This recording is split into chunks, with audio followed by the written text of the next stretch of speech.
what is the biggest thing that's keeping you stuck? Why do you feel discontent despite achieving what you thought you needed? Something's missing. You've tried other solutions, but nothing has truly fixed your problem, up until now. Download the 3 reasons you're feeling discontent and how to fix it fast at www.jedbrotherson.com and quickly create a clear roadmap that helps you find peace, clarity, and fulfillment. Welcome to the Pulverizing the Patterns podcast, where Jed Brotherson takes you on a journey to confront the roots of your discontent and emerge significant. Each week, we dive deep into themes like overcoming harmful family dynamics, standing up for yourself with courage, speaking out against injustice, and cultivating healthy, authentic relationships. Be sure you visit our website at www.pulverizingthepatterns.com. While you're there, subscribe to us via your favorite network. Now, get ready for empowering stories, expert insights, and actionable strategies that help you break free from negative patterns and create a life rooted in self-respect, clarity, and connection. Hi, everyone. Welcome back to Pulverizing the Patterns. I'm your host, Jed Brotherson. Today, I'm joined by Harmony Kwiker, a psychotherapist, educator, and spiritual teacher whose life's work revolves around helping people embody their authentic self beyond trauma, beyond conditioning, and beyond the illusion that something about us needs to be fixed. Born into a family of healers and trained in both traditional and transpersonal psychology, Harmony has a rare ability to bridge the clinical and spiritual. She's the founder of the Institute of Spiritual Alignment, a visiting instructor at Naropa University, and the author of 3 powerful books, Reveal, Align, and The Awakened Therapist. Today, we're talking about breaking self-betrayal patterns, healing through the nervous system, and moving beyond performance into presence. Let's dive into this. Harmony, welcome to the show. Thanks so much, Jed. I'm so happy to be here with you. Thanks. I'm happy to have you. Harmony, you began meditating at 6 years old. Mm-hmm. It's incredibly rare to begin that early. What were those early experiences like, and how did they shape your sense of self and purpose? They were so meaningful for me. I had this natural sensitivity as a child, and I think most children do. Like, we're born with a lot of sensitivities, and we can sense things that adults aren't speaking about. And so when my mom asked me if I wanted to learn the art of transcendental meditation, my whole spirit said yes. Like, I was so curious to learn what this was. And so I was initiated into the practice, and I would sit in my room every day for 30 minutes a day, because that's what the teacher had instructed me to do. And I would repeat my mantra over and over and over again. And it became this portal for me to access higher dimensions and to really trust my innate wisdom and my innate knowing.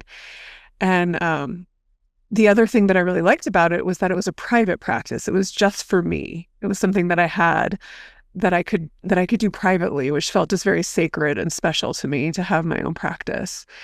And even though over the course of my life, especially when I was a teenager and in my early 20s, I came off of the path and I fell asleep to who I really am and started engaging in my patterns, I still had this baseline, this foundation of knowing that there was something else that people couldn't see, that it was, deep inside of me. And so it felt like this coming home and returning to myself when I, went deeper on my spiritual path.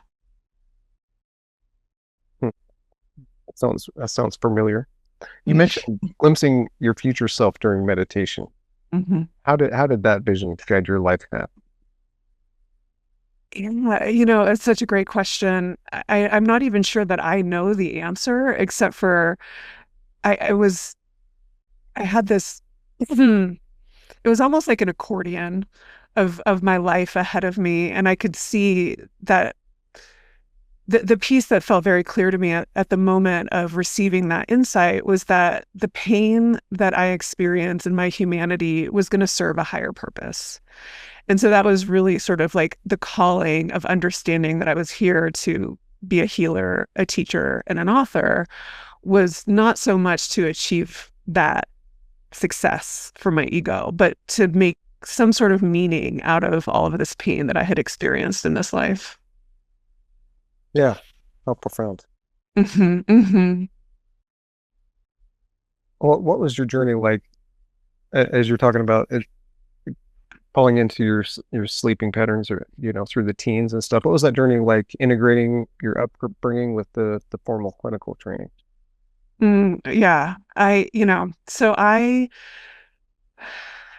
never really liked therapy. So it's a little ironic that I've been a therapist for over 20 years and I teach therapists how to be therapists. And it's my greatest passion, honestly, at this point in my life is therapy. But it really grew from a deep dissatisfaction with clinical spaces.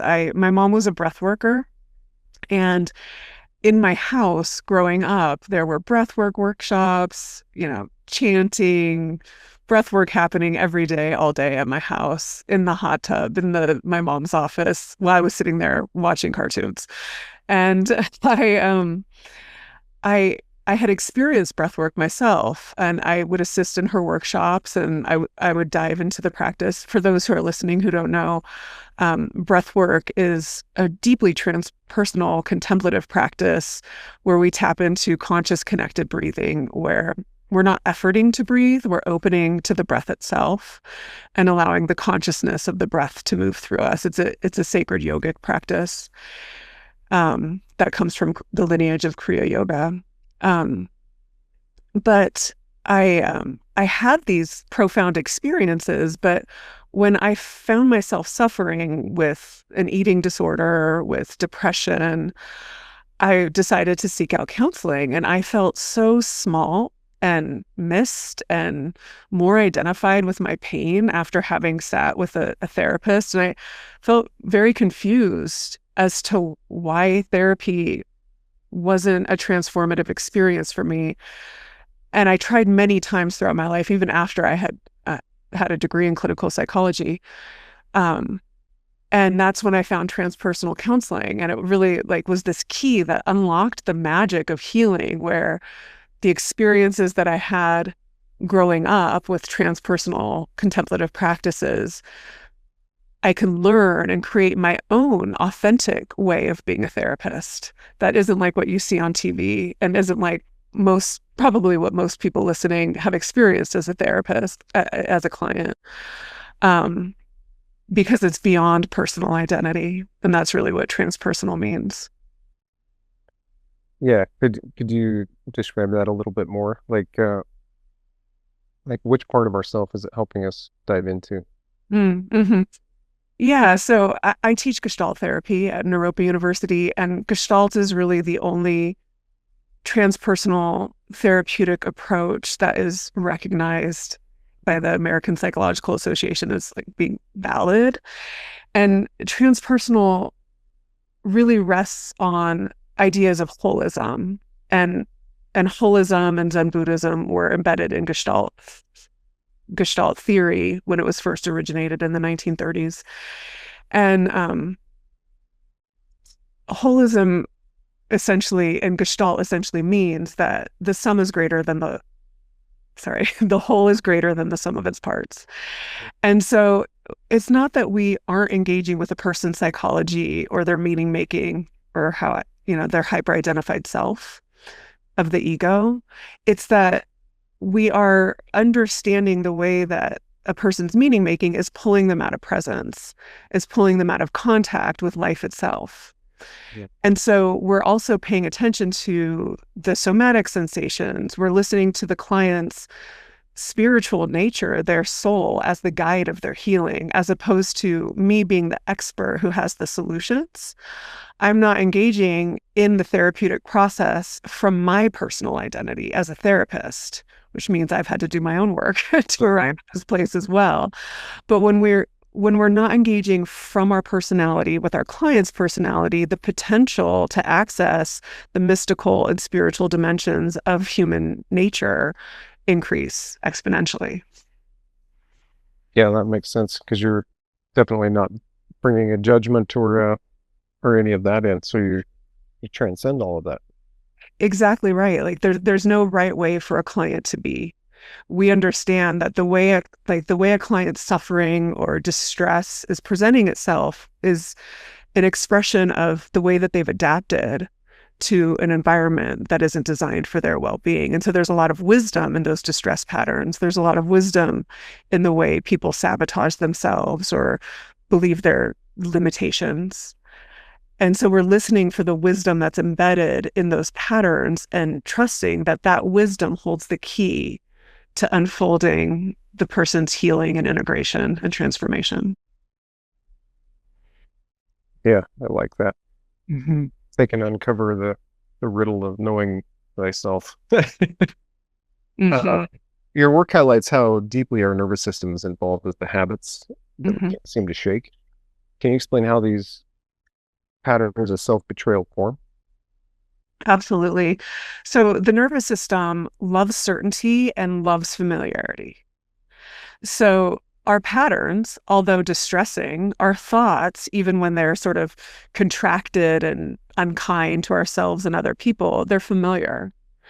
And so a client will arrive to a session because they don't feel well and they want to discover a different way to be in the world. And yet the way a person clings to those patterns is really an indicator of the way that their nervous system is wired for survival. I know this, and so I'm going to hold on to it. And also, we create these patterns based off of early trauma, whether that trauma is developmental, like misattunement from a caregiver, or, an acute trauma. But when our personality patterns emerge as a way to adapt to developmental trauma, then being hyper-identified with our thoughts and our personality, in essence, there's this unconscious belief that this is going to prevent that thing from happening again. So I'll give you an example. I'll give you a personal example. My personality very much emerged from my fawning of my nervous system. So fawning is the way that the nervous system goes into being accommodating and pleasing in order to find safety. And we move into fawning, which is considered hypoarousal, when we don't have a sense that we can influence the environment. So the nervous system shuts down and we just become accommodating to try to survive this experience. And my personality, was what we'd call codependent strategies of making other people feel very important, putting a lot of attention on caretaking other people at the cost of myself. So at the cost of my well-being and a lot of patterns of self-betrayal. And the way that my nervous system was hooked into the thoughts of my personality, those movements of my personality, it's this deep instinctual belief that if I don't do this, I will die. If I don't continue to accommodate the people in my life, make them feel more important than me, I will die, because it comes from a survival instinct. And it's not conscious reasoning, right? It's just the way we're wired. And there's actually a lot of research right now about the spiritual brain and how when we are in that survival mode, we actually lose access to higher consciousness. Mm-hmm. Yeah, something that just came to my understanding was when we fall into that stress state, because in past study I've been able to learn, like, if we're in fight or flight, it shunts the body from the box, our chest and main center, out to the limbs so that we can run, right? So that we can get away from the stress. This new secondary part where you're talking about this study of where brain matter goes, or what we're able to use in stress, it shows just as our blood is shunted from our core to our extremities in fight or flight, it's shunted from our prefrontal cortex, right, to our subconscious, where we're operating in our programs. Yes. Entirely when we're in a stress state. So as we help people understand how they get stuck in these programs, like why they're stuck in them, even though they want to change, like how do you help people overcome that? Mm-hmm. Yeah, it's important to remember that the nervous system is housed in the body. Yeah. And so people try to find their way through the pattern from their mind, from their thinking brain. But if you try to find that solution from your thought-based reality, you're going to end up further away from the actual solution, which lives deep within us. And so it's not that we want to vanquish the mind. We want to understand narratives, and the mind is important. Meaning making is important to understand. But to listen to the thoughts and the way a person orients to themselves in the world, while also paying attention to the inner mind-body process and how the body is holding those thoughts and how they're responding to that thoughts, we start getting closer to the solution. Because when we can feel the sensations in our body, we're in direct experience. We're not in anticipation or unresolved experiences from the past. We're here right now when we can feel a sensation in our body. And that is one step closer to opening up into our witness, or our awake awareness, as I call it, where we actually can access the inherent wisdom of our system. I love that. What role does somatic awareness play in breaking these patterns? I mean, I want to say it's everything, but it's not everything. It's just so huge and so fundamental. Because just if you just take a moment right now and just close your eyes and check in with your body and, take a breath and just noticing one sensation that your mind lands on, and ask yourself, what does this sensation need from me right now? This is the essence of nervous system regulation. People think regulating the nervous system, means not having sensation. But really, the regulation process is dynamic, and it's where we're learning how to be available for ourselves, learning how to be responsive to what we feel, as opposed to overriding it and trying to control it or suppress it. Or overreacting? Yeah. You're making a lot of sense. I hear people say all the time, and therapists too, like, my friends are therapists, say, I'm trying to regulate my nervous system, but it's not working. Like, well, then you're not trying to regulate your nervous system. You're trying to control it. Because really, when we understand that every sensation, every emotion, every wave of sensation that we feel within ourselves is life being expressed through us. If we try to tamp down life, we're at odds with ourselves. We're in just this inner conflict that feels like torture, and it's not effective. It doesn't work. Here's an experience I'm going to bounce off of you just for fun. But I used to have lower back pain, and as I don't have that anymore, and I was feeling confident in myself and my ability with the thoughts and the re-imaging and all of these things. As you just said, regulating our nervous system, and if it isn't being regulated, then I'm trying to control it. You just kind of highlighted for me that that's why I haven't been able to get this shoulder pain to go away, is because I felt like I had success in my back. I felt like now I've got this figured out. I'm going to control this pain too. But that's not how I got the back pain to go away. I wasn't trying to control it. Anyway, you just had a little awareness drop in there for me. Is that in alignment? I love that so much, Jed. I love it so much, because what I hear you saying is that when I'm really listening to the pain and I'm letting the pain know, I hear that you're hurting shoulder. I hear you. I see you. What do you need? You start listening to the wisdom of your body. Now, pain in the shoulder is different from nervous system regulation, but nonetheless, the body holds innate wisdom. And if we try to assert from our mind to control any part of our body, we override our deep innate wisdom. Well, let's talk about alignment. What does it feel like to be in alignment with our true self? Yeah, so I define alignment as when our thoughts, feelings, and actions are congruent with the truth of who we are. Okay. Yeah, I like it.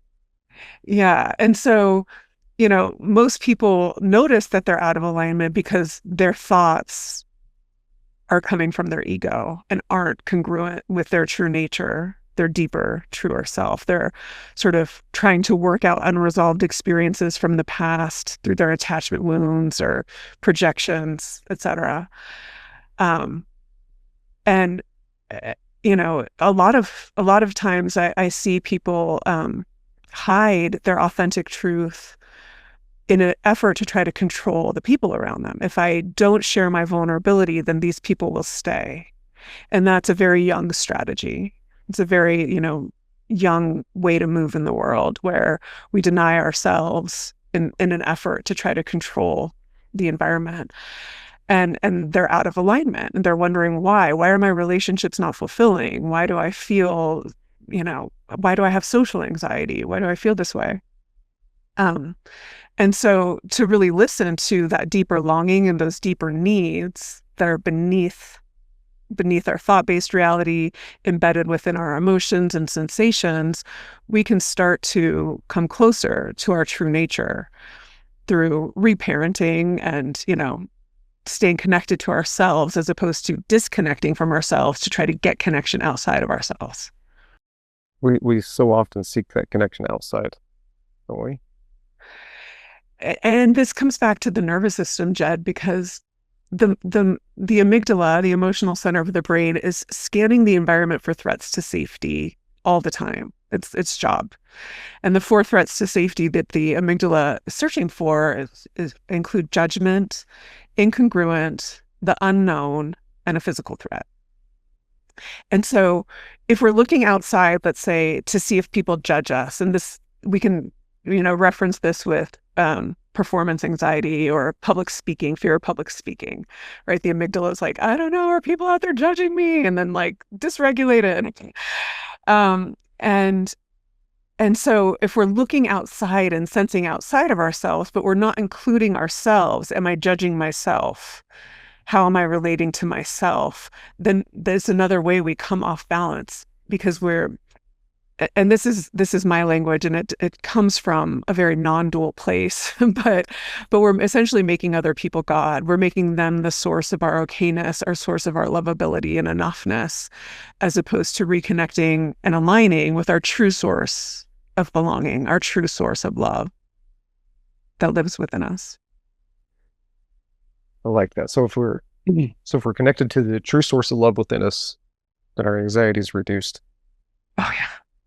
Whereas, if I recall a time from the past, I can get, I don't know, some people would call it vain, but very worried about my reflection in the mirror,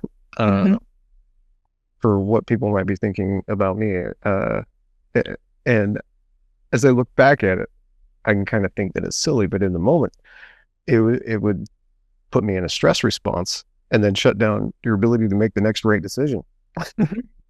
Right. And this comes back to that survival instinct and, tribal nature, belonging to the tribe was just so important in times past. And so if I look appropriate, I fit in. Yeah. Yeah. And so it's beyond logic. It's just this, instinct, this drive. Yeah. Mm-hmm. Like you said, completely unrational, right? Totally. And to stay awake in those moments, and to not start layering on top of shaming. Why am I still thinking this way? Why do I still care? I see that all the time too. When somebody becomes aware of their patterns, they can start to become hard on themselves. As they start to shift out of that and they start to embody the truth, mm-hmm. and just live that. How does that change the quality of our relationships? Well, it depends. It depends on what we had created from before. Some people end up leaving marriages. I see that often. It happened in my own life. I write about it in my first book, which is a memoir.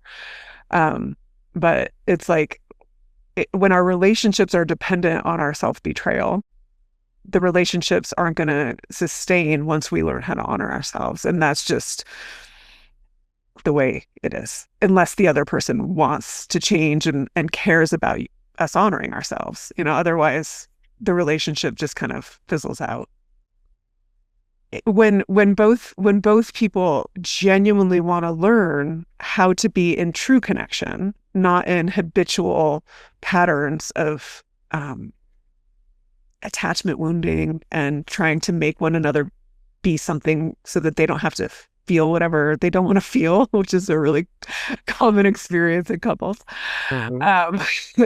That if both people are genuinely willing to look in the mirror of relationship and instead of projecting onto one another, look within and learn how to be responsive to their partner, it's just pure magic. I mean, I'll just, in my own life, my relationship with my husband is like beyond what my mind could have even tried to contrive, beyond anything I've seen in a movie, because relating from our wholeness with somebody else who is in their wholeness, caring about that person, having them care about us equally, where neither are like, it's not a tit for tat. It's so spectacular because we end up feeling more aligned and more connected to our true nature for having engaged in the relationship. It like amplifies. Hmm. Yeah, how empowering. So yeah, it's just lovely. It's like just such a lovely way to be in the world. And I think about this often, how we're so wired to want relationship. You know, everybody sort of is looking for their person in some way or another. And it like finally makes sense to me. When I met my husband, I'm sort of digressing here, but when I met him, I had this feeling in my soul that I'd been looking for him since I was in sixth grade. Like my Okay. soul was like, oh, finally, you know, I could relax. And when you think about the nervous system and feeling like just true connection with oneself and in relationship, it makes so much sense to me. Hmm. Yeah, that's powerful. You said that there's nothing that needs to be fixed with this. How do we internalize that in a culture that thrives on self-improvement or self-help, all these things that are level up? Like you see all these courses titled, something along the lines of get to the next level, improve yourself, which implies that we need to be fixed. How do we get around that thought Mhm. process? Yeah, the idea of fixing really comes from the ego. And so when I say that, I'm really pointing to what we call in Gestalt therapy the paradoxical theory of change, which is the more we become who we really are, the more empowered we are to change because we're not resisting ourselves anymore. And in that paradox, you know, as a therapist, let's just say I'm seeing a client who has a lot of self-loathing, and then that self-loathing is causing them a lot of suffering. For me, I want to welcome the voice of self-loathing in the light of consciousness and honor that it is working something out for some inherently good reason. Like there's a reason it's here, and I want to learn from the voice of self-loathing. And so, you know, resolving unfinished business because that voice is holding something unresolved from the past, like trying to work it out now. Resolving unfinished business is different from fixing, right? It's like it's an organic process where we're learning and we're growing and we're like welcoming ourselves as we are, as opposed to I heard somebody said to me once, a therapist, when I'm working with a client, I tell them the voice of judgment isn't welcome here because judgment gets in the way of their transformation. And what I'm saying is judgment is the path to transformation. Like learning from judgment, understanding why it's here is actually integral to healing and transformation. Could you dive into that a little bit? Like, is it because it's teaching us what we don't want? No, it's because so in Gestalt therapy, we're really looking at supporting our clients in completing a Gestalt. So unfinished business is when experiences from the past live within us incomplete, we are moving in the world from incomplete to Gestalten, essentially. And what that means is that the incomplete experiences cause us to disrupt contact in 5 ways. I don't know that I'm going to go into all of those 5 ways right now. But the way that we disrupt contact one of those ways would be self-loathing, which in Gestalt, we would call that a retroflexion, where we turn in on ourselves for what we couldn't have said to the environment. So for example, if somebody was growing up and they wanted to say to the environment, like, I don't like what you're doing, you all are bad. If they don't have the safety to say that, instead they turn in on themselves. I'm bad. I need to change. I'm bad. Because there was never the resolution for that energy to go in the way that it was originally intended. Man, that makes perfect sense to me. I'm so glad. I thought I might be getting a little too heady. I teach counseling students. I could talk about this all day, Jed. Well, I've been diving into this for a long time, so yeah. I've heard a lot of things. I like the way that you say these. Greg Braden talks a lot about mirrors in a relationship. So why are relationships such powerful mirrors in our lives, in our healing journey? Fritz Perls, the creator of Gestalt, there's this beautiful quote that I love so deeply. And he said, "We live in a house of mirrors thinking we're looking out windows." Man, that's probably the truest thing I've heard today. Is that not just the most beautiful thing ever? So we have these eyes and we're looking outside ourselves. And I put that in air quotes because it means that from the ego, people are separate from us. We see them as separate others, as opposed from our spiritual true nature where we're all interconnected. And so when we're looking outside of ourselves and believing sort of the narratives that we're creating about other people, it's such good information about what's really happening inside of us. So I actually love it when my clients talk about their partners or the people in their lives, because I can just follow that thread back to where does that begin within them, that movement. I like that. What's a practical way to show up differently in moments where conflict might be emerging? Oh, in moments of conflict. That's such a good question. My first impulse here is to say, like, if you notice yourself in reaction, to stop talking. Anything you say from a reactive place is going to be a reaction. Even if it seems true. And this is the thing about projections that I find fascinating. Projections are true in that they reveal something about ourselves. Yeah. But the way they come out is we're talking about another person. And so that's where they're an illusion. And so if we can just take a moment to just be with reaction. And my favorite tool is actually self-validation. It makes sense to me that you're mad. If you could just turn to yourself and validate your own emotional experience separate from the narratives, not validating the narratives themselves, but validate the actual emotional experience. It makes sense to me that you feel hurt to yourself. That's where you start repairing your attachment system and then are able to show up from a more connected place. I love that. Let me share this with you. In November, this last November, I had a little awareness about some resentment that I was harboring with my wife. Going in and changing all of those perceptions and projections, just on a personal level. I didn't do any work around these areas with her, right? Just personally changed. I'm having a negative projection about this person in this way, and just changed it to be a positive one.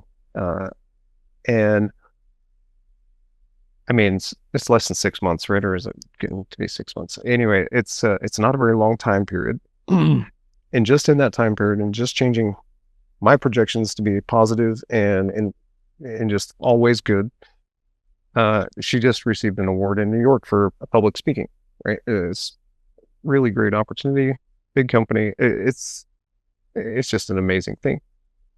And that's not the only thing. There's just been several really good things in her life in the last couple months that are seemingly lining up.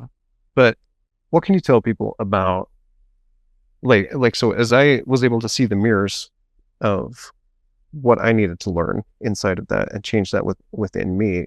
Essentially, it made my life better without doing anything with the person that I thought was the problem at some point. Can you help listeners unravel what I just said? Because sometimes I don't explain it very well. Yeah, I mean, I think what you're pointing to is the way the subliminal field between us becomes sort of either mistuned or in harmony, so to speak. So when we're in balance internally, there's just more balance relationally. Yeah.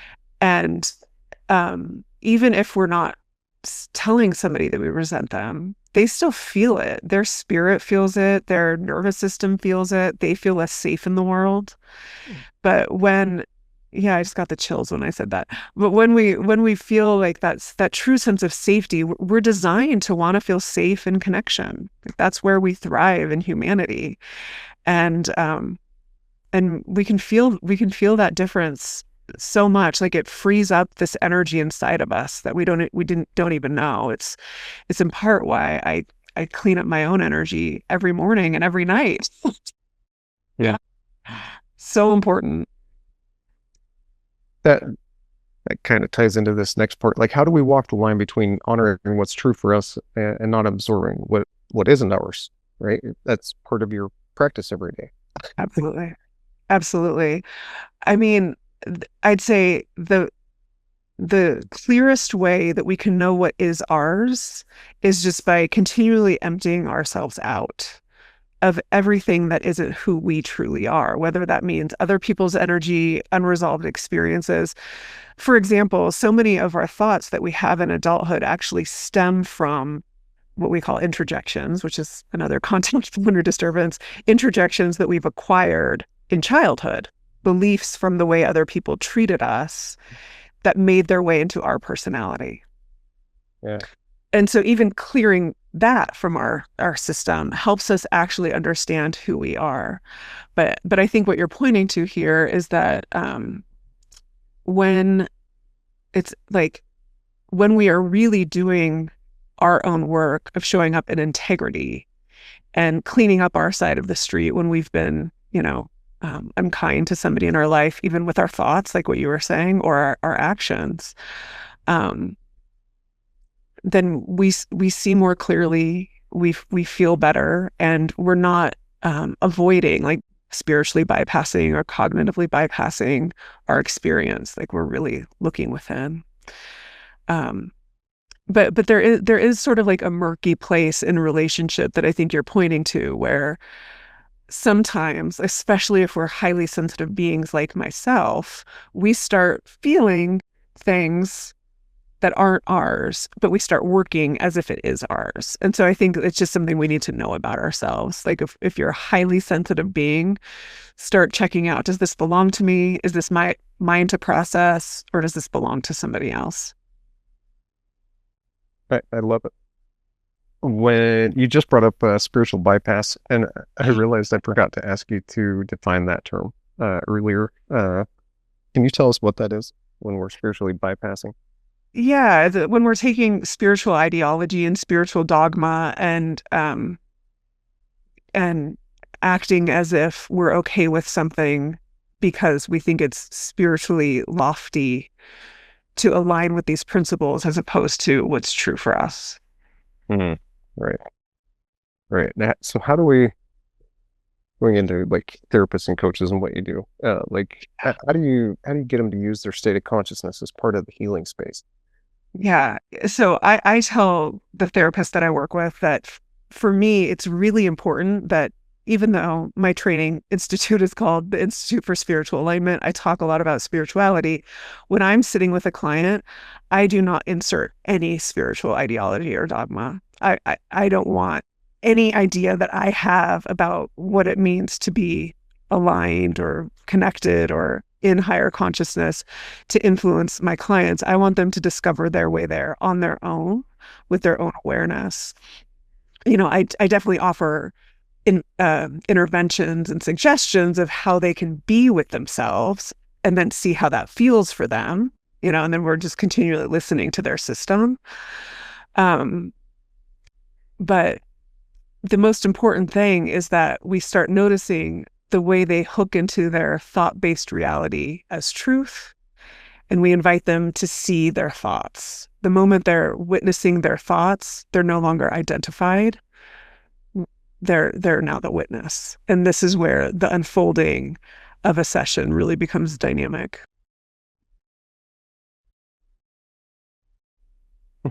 That's deep. I like it. I'm trying to think. Do you teach heart-brain coherence? I don't teach it, but I mean, I do teach it. Just as you were describing that, I had this question pop up with sometimes like this has to do with chakras or something, not all being open at the same time, because I can reach a level of clarity in my mind, but feel anxiety in my chest. And then it took me some time to realize that that's because my heart was closed. How do you help people understand that might be an issue, like if they're not being open where they need to open? The answer lies in the nervous system. So the vagus nerve connects the brainstem to the gut, goes down the sides of the neck to the heart center, to the solar plexus. And the three main energy centers that clients will name most frequently are the throat, the heart center, and the solar plexus. And so this is the way that the nervous system is, creating blocks or contractions over those energy centers. And so when we start listening to the nervous system in this way, a client begins to open up to themselves naturally. So it's not that I'm teaching them that they're closed, is that they're discovering that by listening deeply to themselves with my reflection. Yeah, that's the traits of a master teacher. I like it. What's the deeper invitation that you want listeners to walk away with today? Or just one last thing that you want to share that they need to know? Yeah, I mean, the thing that I would want people to know is that the only place to get is more in touch with what's right here within them, and that they have the solution and the medicine inside of them already. I love that. So coming from my perspective, where I've fully bought into what you're talking about. I sometimes think I'm still waiting for this like big epiphany, but that's not what the voice gives me, right? Like it's just, now do this, now do that. This is next. and what would you tell listeners that might be feeling the same? Yeah, to listen to that soft whisper of your spirit, we really need to quiet the mind. And the mind is very skilled at lulling us to sleep, like with these sort of seductive narratives that cause us to believe that truth exists in our mind. And it's, obviously I'm not saying that the mind isn't important. I'm speaking right now. I have a mind. It's important. Like I need to be able to think. But when we are hyper-identified, and when I say that, what I mean is when we believe that who we are is our thoughts. When we believe that who we are the narratives that we create, that reality exists in our meaning making, we are asleep to our essence. We can't both be hyper-identified with our thoughts and listen more deeply. And to circle back to your original question, that was the gift of having a meditation practice at the age of 6, that I was able to be in that practice of, this is a thought, here I am. Here's my mind. Here I am. And just keep coming back over and over and over again. Eventually, what ends up happening, I mean, for me anyways, is that the coherence that you're talking about, that integration, is that internal balance and alignment where at this point, if I notice my mind pulling me off balance, I have enough experience in my home base, in the core of my being, that I can notice that I'm starting to believe that truth exists in my mind. And I can just come back, see what my mind is trying to work out. Okay, it makes sense to me. You're trying to work something out right now. And here I am, and just be in my deeper experience, my felt sense. Yeah, profound. Could you remind us where, or not remind us, tell us where we can find you, where the listeners can find you, what links you have? Yeah, my website is awakenedtherapist.com. I just changed that over. So, and my I actually am coming out with a new book July 6th called Holistic Co-Regulation, a practitioner's guide to working with chronic dysregulation. Mm-hmm. I like that. Thank you. That sounds like one that I've got to read. Mm. Harmony, thanks for your wisdom, your presence, and your deep commitment to personal and collective healing. It's clear that you're not just teaching it, you're living it. To our listeners, if anything stirred you today, follow it. That inner nudge might just be your true self asking to be revealed. Mm. Thank you. Thanks so much for being here, Harmony. Thanks, Jed. Thank you for tuning into the Pulverizing the Patterns podcast, where Jed Brotherson takes you on a journey to confront the roots of your discontent and emerge significant. Remember to visit our website at www.pulverizingthepatterns.com and enjoy even more great episodes like this one. Again, while you're here, subscribe to us via your favorite network. We look forward to seeing you next time on the Pulverizing the Patterns podcast.